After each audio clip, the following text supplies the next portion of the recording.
May 2nd, 2024, 45-year-old Joshua Dean just passed away from an illness. Joshua was a former quality operator with Boeing supplier Spirit. He became a whistleblower in the safety standards lawsuit that is currently ongoing against Boeing. This morning, more trouble for Boeing. Boeing facing criminal prosecution over 2 deadly crashes. And several whistleblowers coming forward to accuse the company of overlooking issues in manufacturing. And considering the position he held there, he must have had some pretty damning evidence against him. You might think, so what? People get sick and die all the time. Maybe this is some bittersweet luck for Boeing, but what if I told you that Joshua wasn't the only one? Just under 2 months prior, John Barrett, also a former veteran quality assurance worker for Boeing, was found in his truck dead from a fatal gunshot wound just a day after testifying against Boeing. Joshua was, according to his family, a healthy guy who took care of himself. So his sudden death was quite shocking.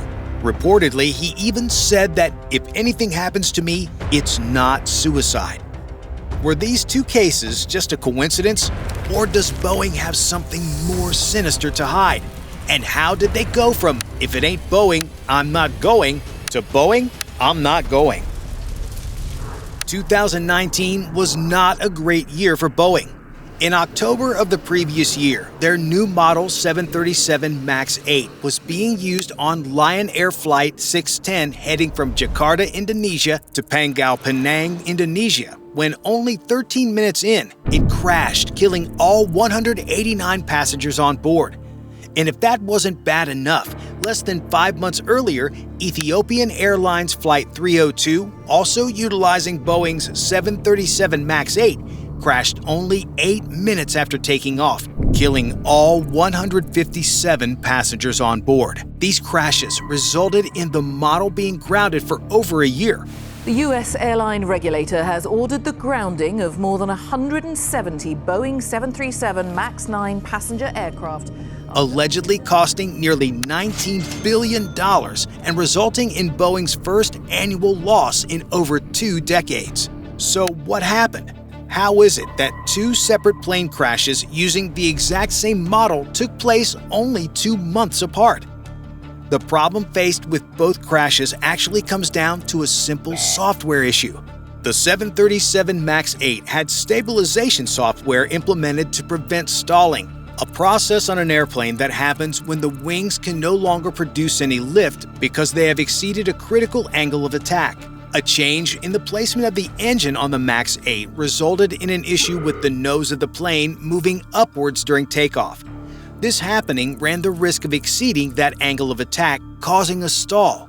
Because of this, Boeing implemented the Maneuvering Characteristics Augmentation System, or MCAS, which contained sensors that would monitor the leveling of the plane. If it detected the plane's nose was rising too high, it would automatically stabilize it and level out.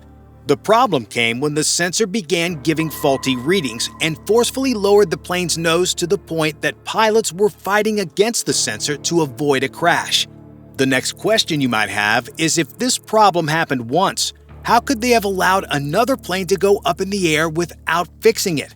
The answer to that question is much darker than it may seem. Emails revealed that not only did Boeing know about the issue, but they lied about it to the FAA. It all started with a cultural shift in the company. Throughout the early 1900s, Boeing emerged as a top aerospace company renowned for its cutting-edge aircraft designs and global impact. Their breakthrough came in the 1930s with the Boeing 247, a game-changing airliner featuring all-metal construction and retractable landing gear, setting new standards in speed and comfort. The 1950s saw the debut of the Boeing 707, the world's first successful jet airliner, which refined air travel with faster speeds and increased capacity. This success positioned Boeing as a leader in commercial jets, further solidified by iconic models like the Boeing 727 and the groundbreaking Boeing 747, known as the Jumbo Jet, which transformed long-haul flights with its unmatched capacity and luxury appeal. Despite their innovative streak, Boeing's stock performance wasn't stellar in Wall Street's eyes, leading to their 1997 merger with McDonnell Douglas in a bid to boost stock prices while maintaining their innovative spirit. However, this decision marked the cultural shift that Boeing continues to grapple with today. Part of the merger with McDonnell Douglas involved obviously merging with its workforce, and at the upper management positions, it began to look a lot more like McDonnell Douglas than Boeing. Most notably with Harry Stonecipher, a CEO of McDonnell Douglas, being named the COO and eventually CEO of the joint company. It quickly became clear to the workforce that things were changing, and Stonecipher was planning to put a lot of focus on financial stability and discipline for the company by seeking out ways to cut costs. Boeing at the time faced increasing pressure to deliver short-term financial gains and satisfy shareholder expectations, often at the expense of long-term strategic planning and product development. One of the consequences of this focus was that it resulted in decisions that prioritized efficiency and cost savings over product quality and innovation. Engineering teams faced constraints in resources and timelines, leading to compromises in design and testing processes that could affect the safety and reliability of Boeing aircraft. Furthermore, the emphasis on meeting financial targets and pleasing shareholders led to a culture that prioritized profitability over transparency and accountability. There were instances where concerns raised by engineers and safety experts were overlooked or downplayed in favor of meeting production deadlines and financial goals. One significant way that Boeing attempted to increase efficiency with their output was by outsourcing the production of the aircraft. This meant instead of engineers working in-house to create every aspect of the new aircraft, they would instead open the door for various other companies, American or otherwise, to be responsible for creating different aspects of the production. Boeing's extensive outsourcing efforts, notably highlighted in the 787 Dreamliner program, encountered numerous challenges. The decentralization of critical component production posed significant communication hurdles as Boeing navigated aligning diverse suppliers worldwide, leading to disruptions in the supply chains, delays of over 3 years when previously a couple of months would have been seen as lengthy. Quality control emerged as a focal concern, giving the varying standards among suppliers, resulting in inconsistencies in component quality and reliability, which raised concerns about aircraft safety and performance. Communication breakdowns further exacerbated these challenges as cultural and linguistic differences hindered effective problem solving. To make matters even worse, Boeing moved its headquarters from Seattle to Chicago in 2001. This was significant because of the implications it had and the message that Boeing higher-ups were trying to send. Boeing had always been a company ripe with history, and that history came with a standard that they kept on all products that came from their production. Boeing was proudly American and proudly put forth the standard that consumers could expect from an American aviation company. However, this new management structure had started outsourcing its production, making it inherently less American, but also moved to Chicago, which had absolutely zero history in regard to Boeing or the aviation industry at all, effectively tearing away the primary aspects of Boeing that had made them so respected in the industry. This decision to move had nothing to do with improving production and product quality. In fact, it actively hurt the company in that regard. All the reasons the decision was made exclusively served the goal of improving stocks and finances. Fortunately for Boeing, their stock prices began to skyrocket, and profits had begun to soar. Unfortunately, the production delays and drops in overall quality would soon put Boeing in a position that had the potential to seriously impact their bottom line. Around this time, Boeing had decided that they wanted to make an aircraft that could replace their incredibly popular 737 model. However, delays on the 787 Dreamliner, due to the aforementioned outsourcing errors, resulted in a massive delay in producing this replacement. Unfortunately for them, their main competition, Airbus, wasn't having nearly the same troubles during that time and had announced the A320neo, an upgraded, new and improved version of their own incredibly popular aircraft at the time, the A320. This new model would see the addition of new, state-of-the-art engines that vastly improve fuel efficiency. Without any alterations to the way the plane handled, this meant that airliners wouldn't have to pay for any new pilot training. This made the A320neo an incredible investment and was a massive hit for Airbus. Boeing knew that they had to do something quickly or risk losing huge market share to their main competition. Boeing decided that they instead would attempt to do something similar. In a bid to keep airliners happy, Boeing promised that they would also provide an aircraft that would be a state-of-the-art model upgrade. This would be the Boeing 737 MAX. This promise is the crux of all of Boeing's issues moving forward. The obvious response to Airbus's new A320neo and its incredible new engine model was to, of course, implement the same engine model onto their 737. The problem was the design of the planes themselves. The newer engine models were significantly bigger than previous designs. They were obviously more efficient, but also took up more space. This wasn't a problem for Airbus's A320 model, as it was built high enough off the ground that the engine could still fit comfortably and require no other modifications. The 737, on the other hand, did not have this luxury. It was built too close to the ground, making it impossible to implement the change in engine sizes seamlessly.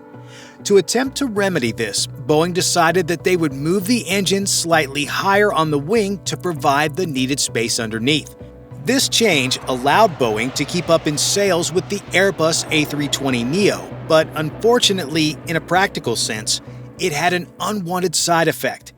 It would cause the plane's nose to raise too far upward when at full thrust, potentially leading to a stall.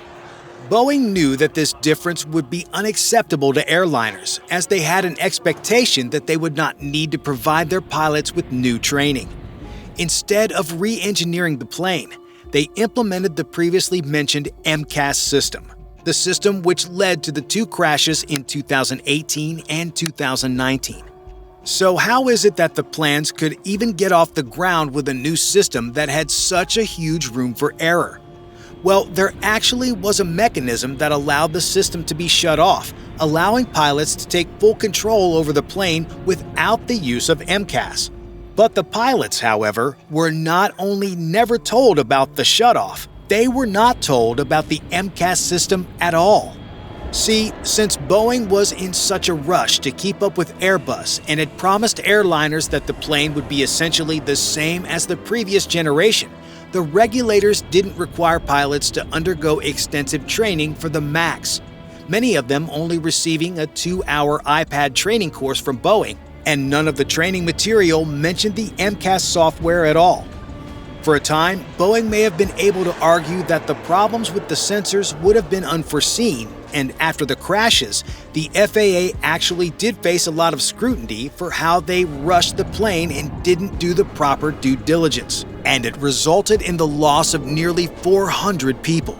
However, emails and reports later showed that not only did Boeing know about the potential problems with the system, they had several meetings that discussed lying to the FAA about it and keeping the entire thing a secret. This massive scandal that was being unfolded, coupled with the massive profit loss due to the grounding of the MAX, forced Boeing to fire their CEO and hire Dave Calhoun as the new CEO. Calhoun would certainly have an uphill battle to fix everything that was going on in the company. Efforts to address Boeing's shortcomings and implement reforms to restore trust, improve safety, and regain market confidence marked Dave Calhoun's leadership. However, the road to recovery has been fraught with struggles and setbacks. Calhoun initiated efforts to enhance safety measures, improve transparency, and strengthen Boeing's internal processes for aircraft design, certification, and production. Despite these efforts, Boeing continued to face challenges in resolving issues related to the 737 MAX and other aircraft programs. Delays in recertification and the delivery of the 737 MAX, along with ongoing regulatory scrutiny and legal proceedings, hindered Boeing's ability to recover swiftly. The COVID-19 pandemic further exacerbated these challenges as global travel restrictions and reduced demand for new aircraft impacted Boeing's revenue and operations. Additionally, consistency from Airbus has resulted in Boeing falling well behind Airbus in terms of market share. Despite struggles in the previous several years, Boeing was optimistic coming into 2024. Airbus may have been way ahead of them, but the wait times for airliners to receive products from Airbus was quite long, and Boeing planned to use this to their advantage and increase their production output after finally feeling like they had put the 737 MAX problems behind them. However, 2024 would immediately be off to a rough start for Boeing, as the door to the 737 MAX from Alaska Airlines Flight 1282 suddenly blew off the aircraft during flight. Boeing was already undergoing extensive security audits at the time due to FAA changes made in 2020 following the 737 MAX crashes, and this new incident did not help their case. This had resulted in Boeing being limited to a maximum number of 737 MAX aircraft produced per month, significantly less than what would be required to catch up with Airbus, who was rapidly separating themselves from Boeing. Clearly, Boeing cannot seem to get out of its own way, and the impact of poor management decisions and a lack of care for safety standards has resulted in Boeing falling from an aircraft icon in innovation and safety to the poster boy of how not to manage an aerospace company. Despite all of this, what is the future looking like for Boeing? Are they destined to continue this downward trajectory? Or can they rebound moving forward and begin building themselves back up to the company that flyers around the world knew and loved? At this moment, Boeing is currently undergoing a lawsuit regarding the Alaska Airlines door incident, and they're being investigated regarding the safety standards they keep as a company. Upon investigation, it has been revealed that not only can Boeing not find important paperwork regarding the construction of that particular door plug, but Boeing isn't completely convinced the paperwork was ever made. Reports also show that even though Boeing now has a safety management system in place, the vast majority of the workforce is still quite unclear on just how to use the system or how to go about reporting safety concerns they may have. This is a massive oversight for Boeing, and assuming they make it through these massive audits and lawsuits without being forced to shut down, Boeing will have to make some serious wholesale changes to the way the company is run. Otherwise, upper management and potentially employees at the company could start seeing criminal charges due to the negligence shown in providing flyers with safe travels. Bye for now.